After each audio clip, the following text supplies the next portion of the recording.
시청자 여러분 안녕하십니까? 11월 넷째 주 BTV 주간 종합 뉴스 시작합니다. 유정복 인천시장은 원도심 재생과 발전을 위해 재물포 르네상스 사업을 추진 중인데요.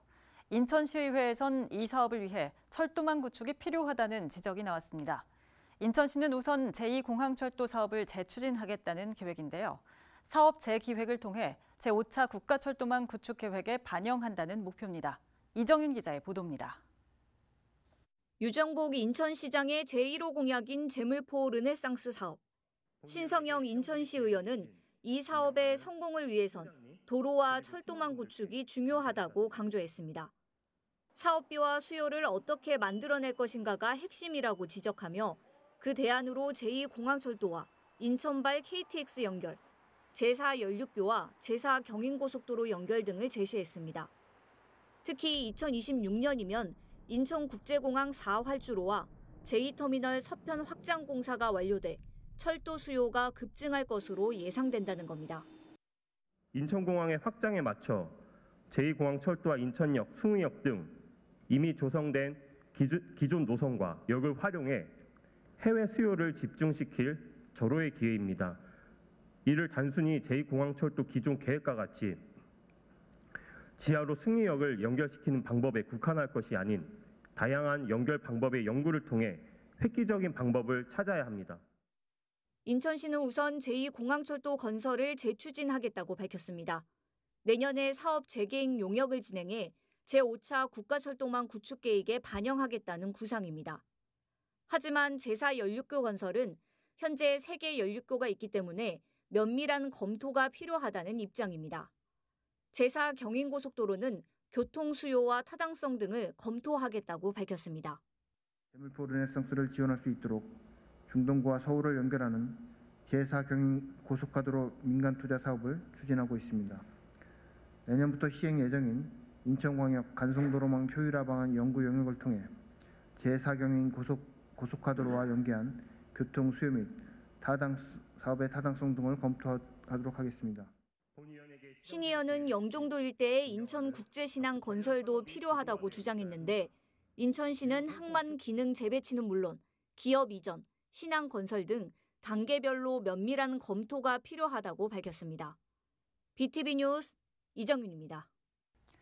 지자체 합의가 이뤄지면서 지하철 5호선 연장이 본 궤도에 올랐다는 희망 섞인 전망이 나오고 있지만 실제 착공까지는 여러 절차가 남았습니다. 조속한 착공이 가능한 건지 남은 과제와 해법을 찾겠다며 지역 시민단체와 전문가들이 토론회를 열었습니다. LG헬로비전 이세진 기자가 주요 내용 정리했습니다. 이번 토론회에서 전문가들은 5호선 연장 사업의 타당성을 비교적 높게 봤습니다. 이 5조 사업 정도에 그리고 특히 배후에 김포, 검단이 있는 이 정도 사업이라고 또 신도시가 또 생기기 때문에 여기에서 그 BC보다 훨씬 더 정책적인 판단을 통해서 예타는 별 문제 없을 거라 생각을 합니다. 타당성 조사의 어떤 편익 항목도 조금 변화가 있거든요. 그래서 그게 이제 쾌적성이라든지 뭐 정시성 뭐 이런 부분들이 지금 편익 항목이 좀 추가가 됩니다. 그래서 김포가 갖고 있는 혼잡률 뭐 이런 부분들이 아마 편익에 상당히 조금 긍정적으로 작용하기 때문에. 하지만 착공까지 향후 과정을 낙관적으로만 평가하지는 않았습니다. 추가검토 사업이기 때문에 이게 좀 추가검토라는 거는 합의만 되면 뭐 언제든지 할 수 있다 이렇게 명시는 되어 있지만 적시되어 있지만 사실은 그 투자심의위원회의 안건으로 올라오면 뭐 다른 지금 만계획에 올라와 있는 사업들이 한두 개가 아니에요. 사실은 김포시는 안전 문제도 있고 뭐 여러 가지 형평성 문제 이런 것들 때문에 해달라고 하지만 또 수도권 아까 말씀드린 수도권 비수도권으로 가게 되면 또 이게 또 쟁점이 달라지거든요.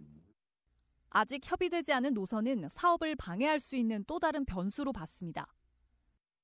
인천하고 김포의 문제 부분은 아직 깔끔하게 정리가 안 된 것 같아요. 그래서 이게 그렇게 이 노선에 대해서 좀 합리적인 기준을 잡는다면 이 주체가 실은 국토부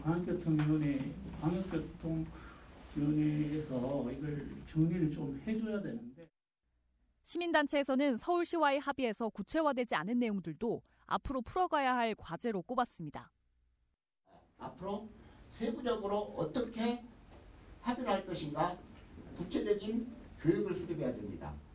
서울시하고 건폐량 위치를 어디에 하고 건폐 처리당 업체는 앞으로 어떻게 처리할 것인가, 차량 기지는 어디에 둘 것인가. 이날 전문가들은 GTX나 신도시 같은 바뀐 환경에서 최적의 노선을 꼽는 것도 중요하지만 지자체 노선 협의로 착공 시기가 지연될 수도 있는 만큼 정부나 공공기관의 역할이 중요하다고 지적했습니다. 또 사업 당사자인 김포시에는 5호선 추진을 위한 우선순위를 명확히 하고 전략적으로 접근해야 한다고 조언했습니다. 헬로티비 뉴스 이세진입니다. 윤석열 정부는 재외동포청 신설을 추진하고 있는데요. 인천시가 유치 전에 적극 나서고 있습니다. 인천에서 첫 공식 이민이 시작됐고 공항과 항만 등 관련 인프라를 갖췄다는 점을 강조하고 있는데요. 인천시는 경제 자유구역에 유럽 한인타운도 조성한다는 계획입니다. 이정윤 기자의 보도입니다. 재외동포청 유치에 나선 인천시. 유정복 인천시장은 유럽에서 직접 재외동포들을 만나 이들을 격려했습니다. 인천 제물포항에서 해외 이민이 시작된 지 올해로 120주년. 유 시장은 재외동포들은 대한민국의 민간 외교관이자 산업 역군이라며 인천에 재외동포청을 설치해야 한다고 강조했습니다. 무엇보다 인천에서 첫 공식 이민이 시작됐고 공항과 항만 등 인프라도 갖췄다는 점을 내세웠습니다. 인천이 재외동포청이 돼야 되는 것은 당연히 모든 세계에서 와서 거점이 돼야만이 그다음에 서울도 가고 부산도 가고 제주도도 가고 경주도 가고 그 기본은 거기가 돼야 된다. 그리고 그럴만한 충분한 인프라나 상황이 있다. 인천시는 유럽 한인 문화타운 조성도 추진하기로 했습니다. 이를 위해 독일 프랑크푸르트에서 유럽 한인 문화타운 설명회를 열고 유럽 한인 총연합회와 양해각서를 체결했습니다. 유럽 한인 문화타운은 재외국민의 귀한 거주를 지원하고 유럽의 명품 소공인 산업을 유치하는 역할을 하게 됩니다. 타운에는 유럽 이민 역사박물관 등 문화시설도 함께 조성될 예정입니다. 유럽 한인 총연합회는 재외동포청 인천 유치를 위해 인천시와도 협력하기로 했습니다. 윤석열 정부의 주요 국정과제에 포함된 재외동포청 신설. 인천시는 물론 지역사회도 재외동포청 유치를 위해 전력을 다하고 있습니다. BTV 뉴스 이정유입니다. 유정복 인천시장이 유럽 출장을 마치고 귀국했습니다. 유 시장은 9일간의 유럽 출장을 통해 인천의 비전과 다양한 사업 계획에 대한 공감대와 파트너십을 형성할 수 있었다고 밝혔습니다. NIB 이하영 기자입니다. 9일간의 유럽 출장을 마치고 돌아온 유정복 인천시장. 지난 12일부터 20일까지 프랑스와 스페인, 독일, 네덜란드 등 4개국을 방문했습니다. 독일 프랑크푸르트에선 정부가 추진 중인 재외동포청의 인천 유치를 강력하게 주장했고 유럽 한인들에게 재외동포청 인천 유치에 대한 지지를 얻어냈습니다. 바로 우리 유럽 재외동포 여러분들이 인천을 통해서 새로운 대한민국의 미래를 보시게 된다. 프랑스 파리에선 폼피두 미술관 관장을 만나 인천에 미술관 분관을 설치해 줄 것을 요청하기도 했습니다. 유 시장은 이와 관련해 부산시가 앞서 미술관 유치를 위해 접촉한 건 알고 있었으나 협약이 체결된 바는 없었다며 폼피두 미술관 관장이 한국에 와서 직접 판단할 것이라고 말했습니다. 이것이 어디에 유치되는 것이 프랑스 입장에서도 공간을 두는 것이 맞느냐 하는 부분에 대한 판단을 하도록 하는 데 있어서 인천이 굉장히 좋은 여건에 있다는 것을 사실관계를 알려준 거고 이제 제가 초청을 했어요. 백문이 불여일견이다. 이 밖에 인천 상륙작전 기념식을 국가행사로 격상시키겠다는 의지도 밝혔습니다. 이를 위해 범시민 협의체를 구성하고 내년부터의 인천 상륙작전 기념식은 대규모 행사로 치러질 수 있도록 할 계획이라고 덧붙였습니다. NIB 뉴스 이하영입니다. 6개 지자체가 경쟁했던 인천 제2의료원이 부평에 들어설 전망입니다. 인천시는 제2의료원 설립 타당성 조사 용역 후 내년 3월 정부에 사업계획서를 제출해 본격적인 사업을 진행하겠다는 계획입니다. LG 헬로비전 송효창 기자가 보도합니다. 그동안 경쟁이 치열했던 인천 제2의료원 유치전. 최종 결정은 부평이었습니다. 앞서 인천시는 타당성 조사 용역을 통해 후보지 6곳을 선정했습니다. 중구 운남동과 서구 불로동, 계양구 규련동과 부평구 상곡동, 남동구 만수동과 연수구 선악동입니다. 의료 도시계획 등 분야 전문가로 구성된 제2의료원 부지선정위원회는 의료시설 이용이 어려운 지역을 위주로 접근성이나 개발 용이성 등에 중점을 두고 최종 후보지를 부평 캠프마켓으로 선정했습니다. 위원회는 부평 캠프마켓은 다른 후보지보다 주변에 인구가 많고 교통 접근성도 좋은 데다 재정 투입에 따른 효과도 높을 것으로 기대되는 만큼 최적의 부지로 했다고 전했습니다. 원도심에 있는 취약 인구라든지 어르신들이 많으신 이 지역에 접근성, 인천시에 조금 중심이면서 접근성이 제일 그래도 좀 좋은 지역이다. 종합적으로 판단하신 거죠. 이번 부지 선정으로 인천시는 본격적인 제2의료원 설립에 돌입할 계획입니다. 우선 현재 진행 중인 제2의료원 설립 타당성 조사 용역을 통해 병원 규모와 건축 계획, 경제적 타당성 등을 추가로 분석하기로 했습니다. 또 내년 2월까지 제2의료원 설립 운영 계획을 마련한 뒤 정부에 사업 계획서를 제출할 예정입니다. 제2의료원 설립 부지 최종 선정에 부평구는 일단 반기는 분위기입니다. 그러면서 부평구는 상곡동 캠프마켓 A 구역을 제2의료원 설립 부지로 선정한 것에 대해 향후 추진 과정에 지역 주민과 부평구의 의견이 충실히 반영되길 희망한다며 구체적인 설립 계획도 소통을 통해 만들어갈 것을 기대한다고 전했습니다. 2029년 개원을 목표로 추진 중인 인천 제2의료원. 열악한 지역의 공공의료 환경이 개선될 수 있을지 관심이 모아지고 있습니다. 헬로티비 뉴스 송유차입니다. 인천 섬지역 해양 쓰레기 문제가 심각한데요. 해양 쓰레기는 염분이 많아 생활 폐기물 소각장에서 처리도 못합니다. 육지로 옮겨 처리를 해야 하기 때문에 막대한 예산이 투입되고 있는데요. 인천시의회에선 자체 처리 시설 확충이 시급하다는 지적이 나왔습니다. 이정윤 기자의 보도입니다. 백령도와 연평도 등 인천 섬지역에선 해양 쓰레기 때문에 몸살을 앓고 있습니다. 인천시가 해마다 해양 쓰레기를 수거하고 있지만 수거량이 방대한 데다 처리 비용도 만만치 않습니다. 인천에서 수거한 해양 쓰레기는 지난 2019년 5,540톤, 2020년 6,589톤, 지난해에는 5,200톤입니다. 현재 섬지역에서 수거한 해양 쓰레기는 모두 육지로 옮겨 처리하고 있습니다. 염분이 많은 탓에 섬지역에 설치된 생활 폐기물 소각장에선 해양 쓰레기를 소각할 수 없기 때문입니다. 해양 쓰레기를 운반하고 소각하는데 수십억 원의 예산이 쓰이는 이유입니다. 인천시 의회에선 자체 처리 시설이 시급하다는 지적이 나왔습니다. 신영희 의원은 특히 중국에서 발생한 해양 쓰레기들이 서해 5도로 떠밀려오고 있다며 정부도 적극적으로 대책을 마련해야 한다고 강조했습니다. 매일 밀려오는 어마어마한 중국 해양 쓰레기 처리를 노인 일자리 창출 용도로 눈에 보이는 일정 부분만 수거해서 집화장에 모아놨다가 1년에 한두 차례 육지로 반출하여 처리한다는 것은 눈가리용입니다. 해양 쓰레기는 집화장에 오랫동안 적치되어 있다 반출되기에 지하수 오염과 토양 오염 등 2, 3차 피해가 진행되고 있는 상황입니다. 인천시가 해양 쓰레기 관리를 위해 올해 편성한 예산은 141억 원. 지난해보다 44% 늘어난 수치입니다. 인천시는 해양 쓰레기 문제를 해결하기 위해 다양한 사업을 추진 중이라고 밝혔습니다. 해양 쓰레기 재활용을 위한 폐스티로폼 감용기를 연평도에 설치하였으며 2년간 총 사업비 75억 원을 투입하여 도소 쓰레기 정화 운반선을 건조 중입니다. 인천시는 자체 처리 시설 확충을 위해 중앙정부와도 지속적으로 협의하겠다고 설명했습니다. BTV 뉴스 이정윤입니다. 인천시는 지하주차장과 지상 17층 규모의 신청사 건립을 목표로 하고 있는데요. 하지만 신청사 건립 사업이 인천에 뜰 공영주차장 설치 사업과 중복된다는 지적이 제기됐습니다. NIB 장윤아 기자입니다.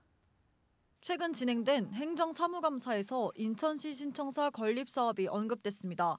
인천시는 현재 지하 3층, 지상 17층 규모의 신청사 건립을 계획하고 있습니다. 인천 시민이 늘어나면서 공무원 수도 그만큼 증가해 신청사가 반드시 필요하다는 입장입니다. 하지만 신청사 건립과 인터넷들 공영주차장 건립 사업이 중복되면서 심각한 문제가 발생할 수 있다는 우려가 제기됐습니다. 인터넷들 공영주차장 건립 사업은 인천시청 공영주차장 부지에 지하 2층 규모의 주차장을 만드는 사업입니다. 하지만 신청사 건립 계획에 지상 3층 규모의 주차장이 포함돼 있어 실효성에 문제가 있고 인터넷들 주차장 사업에 투입한 예산이 자칫 매몰 비용이 될 우려가 있다고 언급했습니다. 이제 신청사 건립으로 그 사업 방향을 바꾸면서 그 앱들 주차장 사업에 투입한 예산이 자칫 매몰 비용으로 우려가 된다는 기사가 있습니다. 예. 그 부분에 대해서 어떻게 하실 말씀 있으신가요? 인천시는 인천 앱들 사업은 이미 사업자와 계약까지 한 상황이라며 사업을 없던 일로 할 경우 매몰 비용이나 국비 반납 문제가 생길 수 있다고 밝혔습니다. 국비를 그 전에 받아놓은 예산도 또 있고 그래서 사실은 저희가 만에 하나 이 앱들 공영 주차장을 없던 일로 할 경우에 매몰 비용이라든가 국비 반납 문제 여러 가지 문제들이 생길 수 있습니다. 그래서 현재는 저희가 신청사 부지를 안에 있기 때문에 신청사 건립과 건립에 제한이 되지 않는 범위 내에서 둘이 같이 공존할 수 있는 방법을 현재 찾고 있습니다. 인천시는 계약 파기 시 10억 원의 위약금이 발생할 수 있다고 예상했습니다. 인천시위에는 신청사 건립이 혈세로 진행되는 만큼 낭비가 없도록 진행돼야 한다고 수문했습니다. 시민의 어떻게 보면 소중한 세금으로 하는 만큼 매몰되지 않도록 주의하셔야 될 것 같고요. 그리고 깔끔하게 좀 행정 처리 부탁드리겠습니다. 인천시는 신청사 건립에 제한이 되지 않는 선에서 공영주차장 사업이 공존할 수 있는 방법을 찾겠다는 입장입니다. NIB 뉴스 장윤아입니다.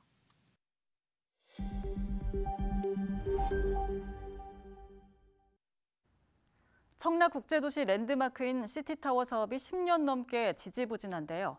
참다 못한 청라 주민들이 인천경제청과 LH, SPC를 성토하며 대책 마련을 촉구하고 나섰습니다. 보도에 배상민 기자입니다. 청라국제도시의 랜드마크인 시티타워.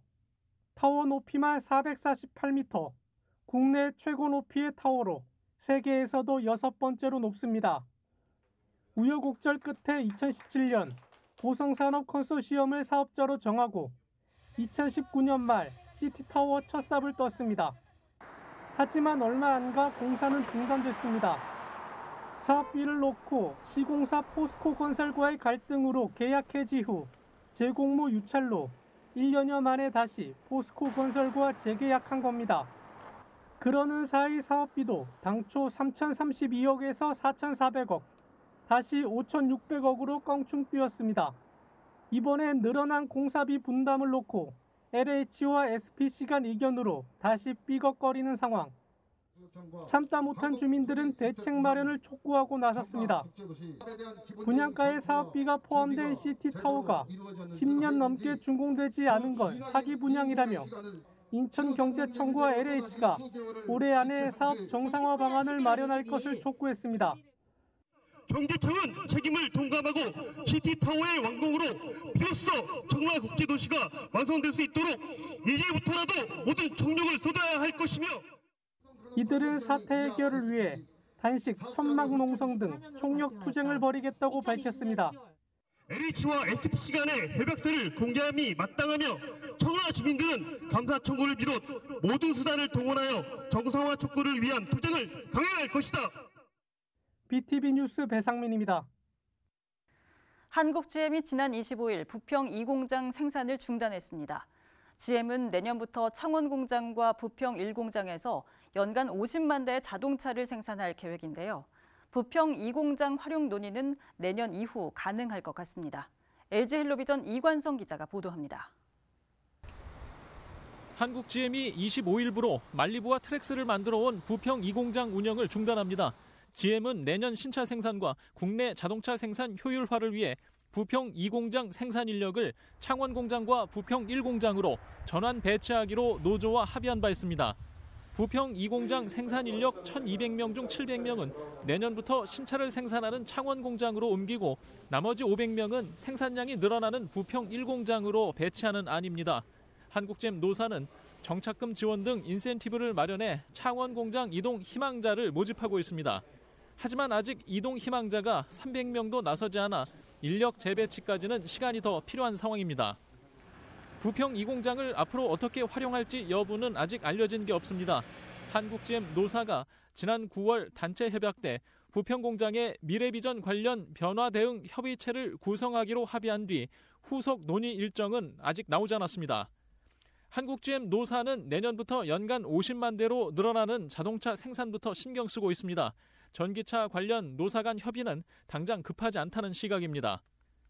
현재 상태로는 저희가 판단하기에 전기차는 시대에 맞춰서 당연히 들어야 된다고 보고 있는 거고요.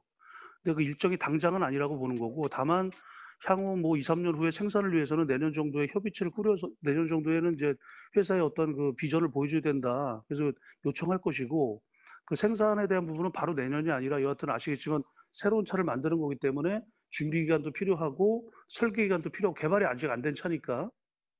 노조는 신증축에만 자금 지원이 가능한 외국인 투자 촉진법을 개축 시설 보수 시에도 가능토록 하는 미래차 육성 특별법이 국회에서 통과되기를 기대하고 있습니다. 또 미국에서 자국 생산차에만 보조금을 지급하는 인플레이션 감축법 상황도 한국에 유리하게 바뀌기를 바라고 있습니다. 한국GM은 2025년까지 국내에 10가지의 전기차를 출시한다고 밝힌 상황입니다. 지역사회와 노조는 부평 2공장이 GM의 새로운 전기차 생산 기지로 부활하기를 간절히 바라고 있습니다. 헬로티비 뉴스 이관소입니다. 네, 인천에선 도시재생 사업의 올바른 방향을 논의하는 토론회가 열렸습니다. 전문가들은 중앙정부 중심의 획일화된 도시재생 방식을 벗어나 지역의 특색과 정체성이 반영된 사업이 필요하다고 강조했습니다. 보도에 김지영 기자입니다. 1990년대부터 2000년대 초반까지 이뤄진 대규모 택지 개발. 1기 신도시인 분당과 일산을 시작으로 동탄, 판교 등이 조성됐습니다. 하지만 글로벌 금융위기로 건설 경기가 침체를 겪으면서 도시재생에 초점을 맞추게 됩니다. 신도시, 기업도시, 신행정수도, 행정중시, 복합도시 이런 것들이 막 진행이 되면서 기존 도시들이 쇠퇴하는 이런 현상이 생기니까 이거를 치유해야겠다 해서 사실 도시재생 연구를 시작했습니다. 인천도시공사와 인천언론인클럽이 지역의 바람직한 도시재생 방향을 논의하는 토론회를 마련했습니다. 전찬기 인천대 명예교수는 9월 이지구 조성 사업을 예로 들었습니다.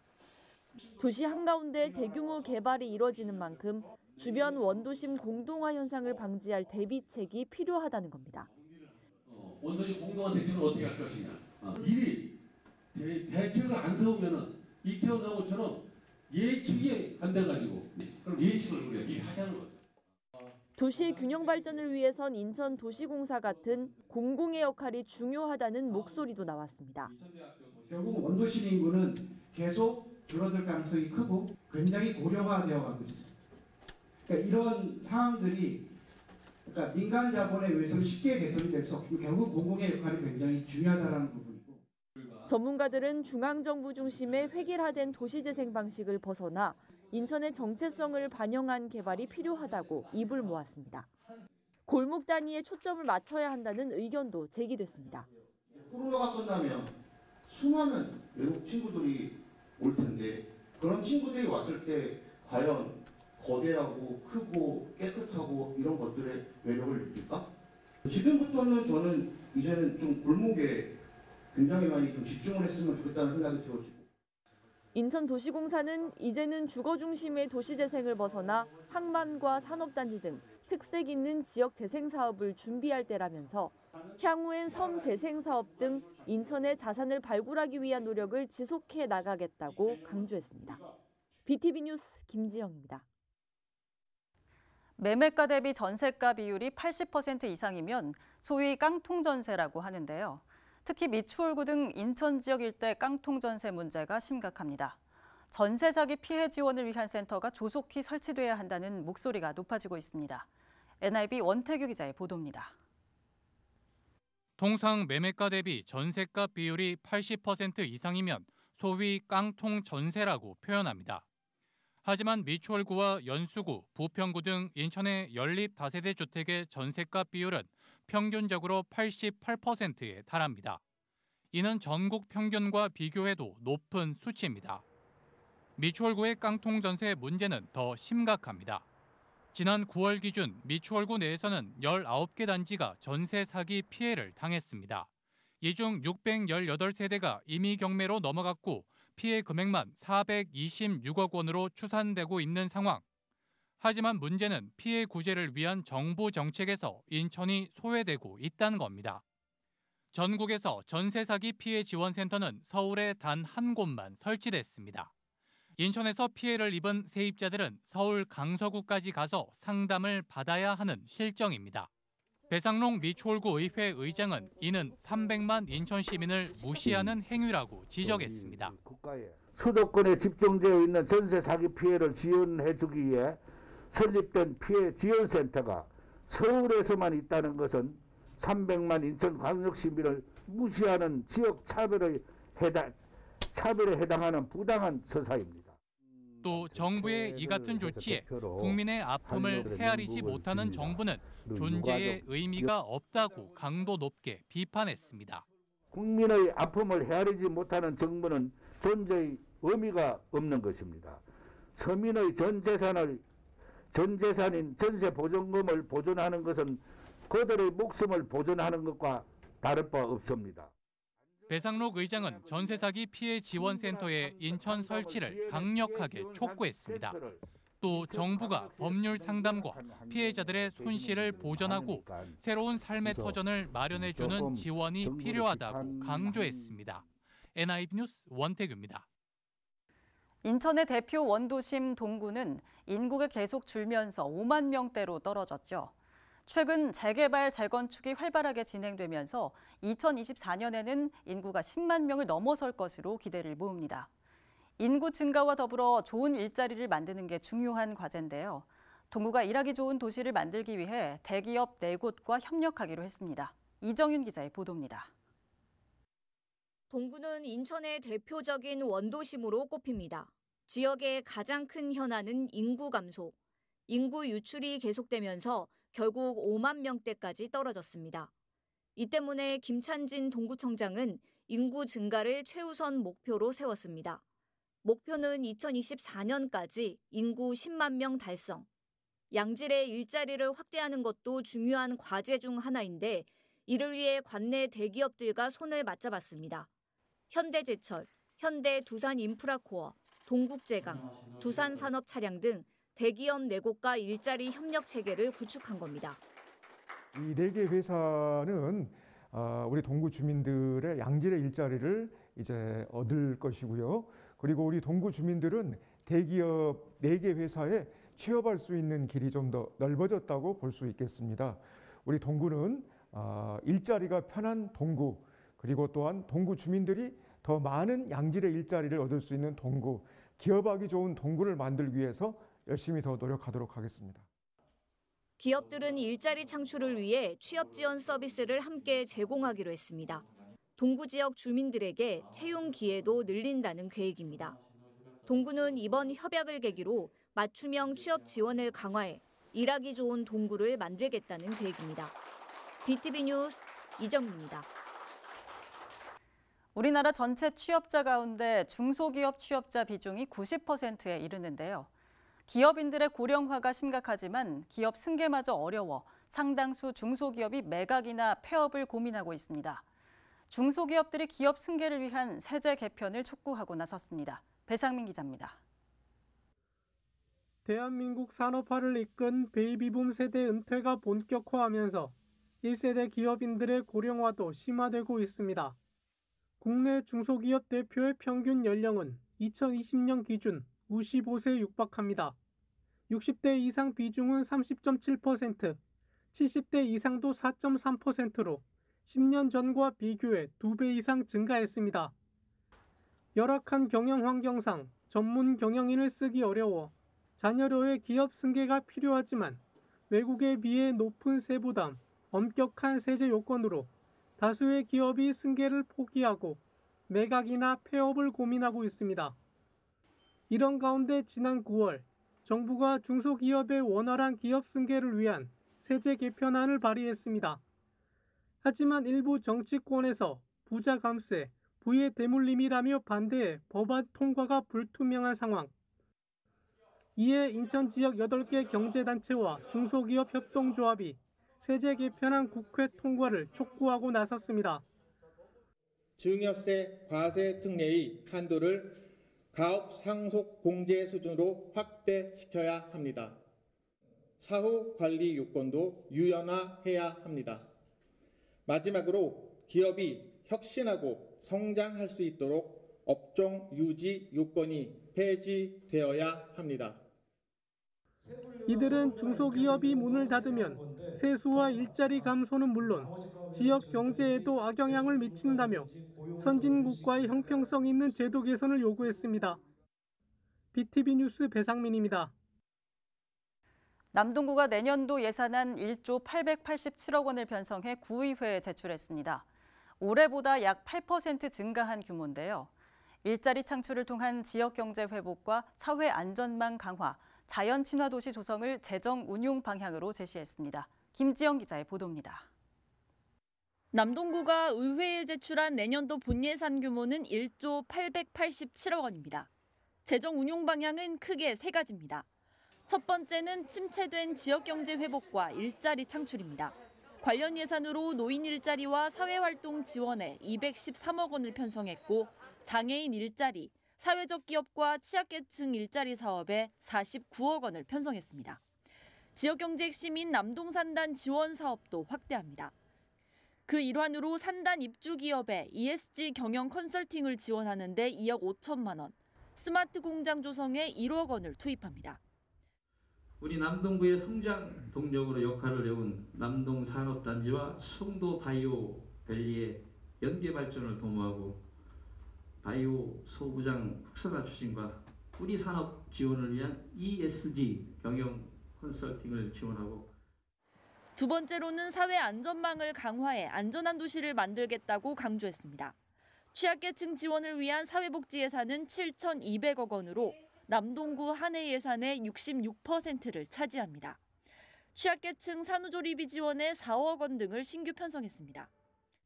자연 친화 도시를 만들기 위해 도시 기반 시설을 정비하고 공원 등 주민 편의 시설도 확충합니다.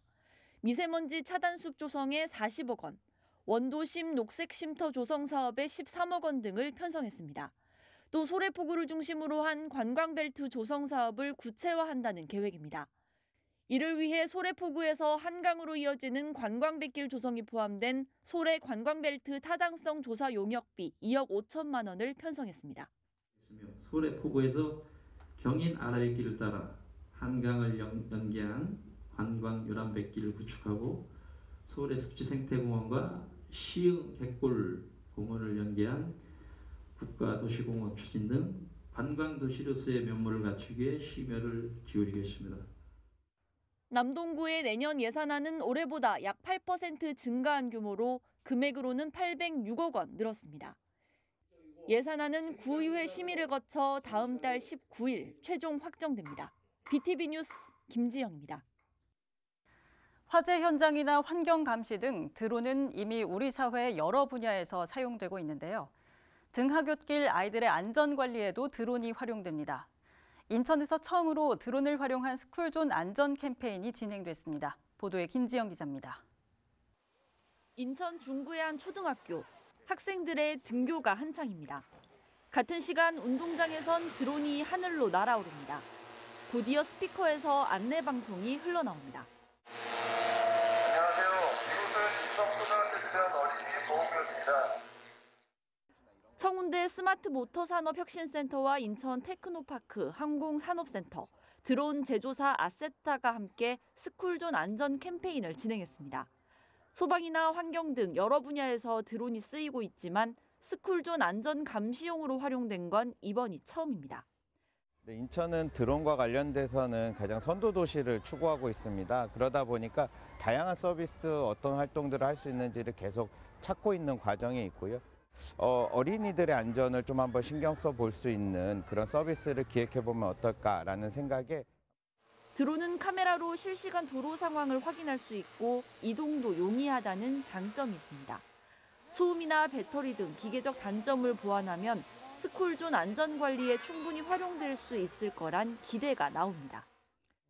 드론을 사실 많이 보기는 했지만 이렇게 교통지도 하는데 활용이 되리라는 건 생각을 못했어요. 넓은 반경을 이렇게 드론을 활용해서 지도를 할 수가 있겠구나, 좋겠다라는 생각을 했고요. 중구청도 스쿨존 안전 캠페인에 함께 참여했습니다. 향후 스쿨존 안전관리를 위한 다양한 교통 대책을 마련한다는 계획입니다. 아이들의 안전은 무척 중요하지 않습니까? 특히 그 등굣길 같은 경우에 주변에 대형 차량이라든가 신호를 지키지 않는 차량들이 있을 경우에는 아이들은 상당히 위험합니다. 드론과 같은 첨단 기법을 활용하면 좀 더 체계적이고 효율적인 교통안전 대책이 나오지 않을까 생각하고 있습니다. 청운대는 단순한 모니터링을 벗어나 드론을 즉각적인 현장 대응에도 활용할 수 있도록 활동을 확대해 나갈 예정입니다. BTV 뉴스 김지영입니다.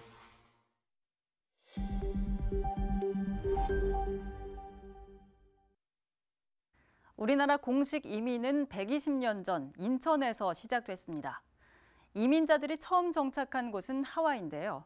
흩어져 있는 이민 역사의 흔적을 기록한 김동우 사진전이 인천에서 첫 선을 보였습니다. 이정윤 기자의 보도입니다. 우리 민족의 공식 이민이 시작된 지 올해로 120주년. 그 출발지는 바로 인천입니다. 공식 이민의 첫 정착지는 하와이였습니다. 사진마다 고단했던 이민자들의 흔적이 담겼습니다. 비석조차 제대로 쓰지 못한 이름, 또 방치돼 있는 무덤들. 김동우 작가는 하와이에서 만난 이민 1세대의 치열했던 삶의 흔적을 사진에 담았습니다. 또 국외 독립운동 유적지와 그 후손들의 사진을 촬영해 우리가 몰랐던, 하지만 알아야 했던 그들의 이야기를 그려냅니다. 저도 기억하지 못하는 역사, 그다음에 흐릿해진 역사, 또 저렇게 흐릿하면 안 된다는 걸 이야기하기 위해서 인물상을 저렇게 흐릿하게 촬영을 합니다. 김동우 사진작가는 지난 2017년 인도를 시작으로 멕시코, 미국, 쿠바 등을 돌며 우리가 몰랐던 독립운동 이야기를 사진으로 담아왔습니다. 올해는 이민 120주년을 맞아 하와이의 독립운동 역사 현장을 담아 이민의 출발 도시인 인천에서 첫 선을 보였습니다. 사진전은 편도, 뭉우리도를 찾아서라는 주제로 세 부분으로 전시가 구성됐습니다. 고향을 등질 수밖에 없었던 사람들이 어떤 얼굴이고, 아, 이분들이 내 바로 주변에 있었던 아버지, 어머니, 할머니, 할아버지 얼굴이었구나. 그러면서 우리가 되게 하나의 유대로 좀 연결돼 있는 이제 그런 것들을 좀 느꼈으면 좋겠습니다. 김동우 사진전은 내년 2월 5일까지 인천 시립박물관에서 열립니다. 특히 공식 이민 120주년을 맞아 하와이에서도 동시에 기념전이 진행됩니다. BTV 뉴스 이정윤입니다. 어려운 이웃들이 따뜻한 겨울을 날 수 있도록 지역 곳곳에서 도움이 이어지고 있는데요. 지역 건설인들은 10여 년째 이어온 김장 나눔을 통해 13톤의 김치를 지역 취약계층에 전달하며 따뜻한 온정을 보냈습니다. NIB 이하영 기자입니다. 연수구의 한 김치 공장. 지역 건설인들이 한데 모였습니다. 봉사자들은 그간의 김장 노하우를 뽐내며 배추 한 겹 한 겹 양념을 채워나가고 가득 쌓여있던 뽀얀 배추들은 어느새 빨간 양념을 고루 묻힌 김치로 변했습니다. 우리가 만드는 김치가 맛있게 드셔주셨으면 좋겠고, 이렇게 나눔 행사를 하는데 참여하게 돼서 좋고, 이런 나눔 행사가 문화로 바뀌었으면 좋겠습니다. 이날 이웃을 위한 김장 봉사에 참여한 건설인들은 모두 40여 명. 모두가 힘을 합쳐 버무리고 포장한 무려 13톤의 김치는 미출구와 연수구를 비롯한 지역 7곳에 기탁해 저소득 가정과 독거노인 등에게 전달할 예정입니다. 네, 저희가 이 봉사를 함으로 해서 주위 이웃분들에게 이 겨울에 따뜻하게 이 담근 김치를 드시고 행복한 겨울을 나시라고 저희 봉사자들이 기쁜 마음으로 지금 봉사를 하고 있습니다. 야외에선 만들어진 김치를 운반하고 박스에 포장하는 데 한창입니다. 2010년부터 매년 진행해왔던 김장 봉사지만 올해도 소외계층이 김치를 받고 따뜻한 연말을 났으면 하는 바람입니다. 올 한 해도 경기가 너무 힘들지만은 저희들 그 정성이 담긴 김치 드시고 겨울을 따뜻하게 나면은 좋을 것 같습니다. 한편 대한전문건설협회 인천시회는 15년 전부터 집 고쳐주기 사업과 연탄 배달 봉사 등 지역 사회공헌 활동을 펼쳐오고 있습니다. 연말엔 이웃사랑 성금 모금을 진행해 나눔에 앞장선다는 계획입니다. NIB 뉴스 이하영입니다. 요즘 다양한 사업에 드론이 활용되고 있습니다. 인천에선 처음으로 악취 측정 사업에 드론이 도입됐는데요. 실시간으로 시료 채취부터 분석까지 이루어지고 3차원 추적 관리가 가능합니다. 이정윤 기자의 보도입니다. 센서가 장착된 드론이 하늘 위로 오릅니다. 측정하고자 하는 경로의 오염 물질이 초 단위로 측정되고 모니터에는 악취의 주요 성분인 황화수소와 암모니아 등 측정값이 실시간으로 나옵니다. 인천환경공단이 처음으로 악취 측정 사업에 드론을 도입했습니다. 그동안 시료 채취부터 분석까지 수시간이 걸렸지만 드론을 활용해 실시간 관리가 가능해졌습니다. 특히 3차원 추적 관리를 통해 악취 저감 대책을 마련할 수 있습니다. 드론을 활용한 이 악취 포집 시설은 공중에 드론을 띄우고 또는 때에 따라서는 사람들이 접근 못하는 지역에 드론으로 악취를 포집해가지고 어떤 특정 분석을 통해가지고 악취 저감을 대체하는 그런 사업이 되겠습니다. 인천환경공단은 우선 하수처리장 일대에서 드론을 활용한 악취 측정 시범 사업을 추진합니다. 시범 사업을 통해 효과를 분석한 뒤 대상 지역을 점차 확대해 나간다는 계획입니다. 드론을 활용한 악취 관리 사업으로 주변 환경도 개선될 것으로 기대됩니다. BTV 뉴스 이정윤입니다. 인천시가 국책 사업으로 청라에 추진 중인 로봇랜드 사업이 민자 유치가 어려워 10년 넘게 표류하고 있는데요.